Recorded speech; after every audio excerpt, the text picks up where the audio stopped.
ভিডিওটিতে ক্লিক করার জন্য আপনাদেরকে জানাই অসংখ্য ধন্যবাদ। আপনারা দেখছেন আপনাদের প্রিয় ইউটিউব চ্যানেল wow007। তো ফ্রেন্ডস, সবাই কেমন আছেন? নিশ্চয়ই খুব ভালো আছেন।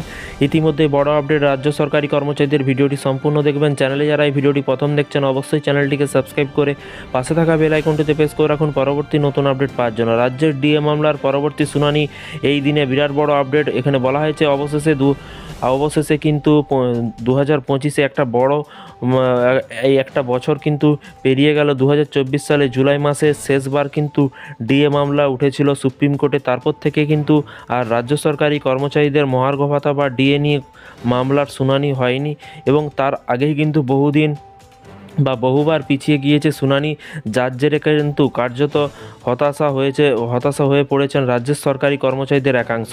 নতুন বছরের পরে কিন্তু নতুন আশা নিয়ে কিন্তু দিন গুনছেন সরকারি কর্মচারীরা। জানিয়ে রাখি, সুপ্রিম কোর্টে মামলার পরবর্তী শুনানি রয়েছে 2025 সালে জানুয়ারি মাসের 7 তারিখে।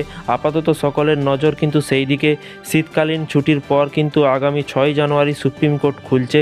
তারপরে কিন্তু তার পরের দিনই বাংলার ডিএ মামলার শুনানি। এর পাশাপাশি এই শুনানির দিন নির্ধারণ করেছিলেন জাস্টিস হৃষিকেশ রায় এবং জাস্টিসের এস ভাড্ডি, এবং সেই সময় সুপ্রিম কোর্ট জানিয়েছিল যে ডিএ মামলার বিষয়টি বিস্তারিত শুনানির প্রয়োজন রয়েছে।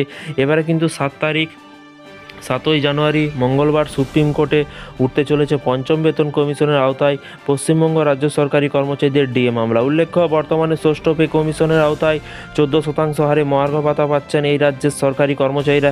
এইদিকে কেন্দ্রীয় সরকারি কর্মচারীরা 53% হারে ডিএ পাচ্ছেন, অর্থাৎ কেন্দ্র রাজ্যের ব্যবধান দাঁড়িয়েছে কিন্তু 39%।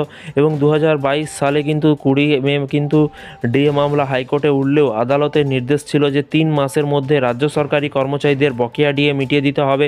তবে সেবারও কিন্তু জয় পেলেও কিন্তু মেলেনি বকেয়া, এবং উচ্চ আদালতের ডিএ রায়কে কিন্তু চ্যালেঞ্জ জানিয়ে রিভিউ পিটিশন দাখিল করেছিল রাজ্য, যদিও তা খারিজ হয়ে যায়। এরই মাঝে 3টি রাজ্য সরকারি কর্মচারী সংগঠন রাজ্যের বিরুদ্ধে আদালত অবমাননার মামলা দায়ের করে। সেই মামলার মধ্যে কিন্তু পাল্টা সুপ্রিম কোর্টে যায় কিন্তু রাজ্য।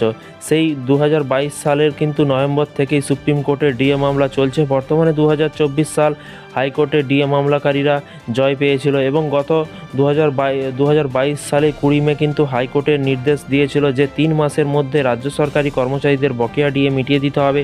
এরপরে রাজ্য সরকার স্পেশাল লিভ পিটিশন দায়ের করে।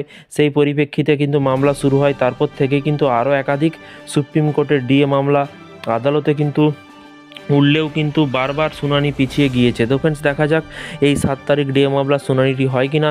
সমস্ত কিছু আপডেট আপনারা এই চ্যানেল থেকে পাবেন, এবং সংগ্রামী যৌথ মঞ্চের লেটেস্ট আপডেট পেতে অবশ্যই চ্যানেলটিকে সাবস্ক্রাইব করে পাশে থাকা বেল আইকনটিতে প্রেস করে রাখবেন পরবর্তী নতুন আপডেট পাওয়ার জন্য। ভালো থাকবেন, সুস্থ থাকবেন এবং নিজের খেয়াল রাখবেন। Thank you.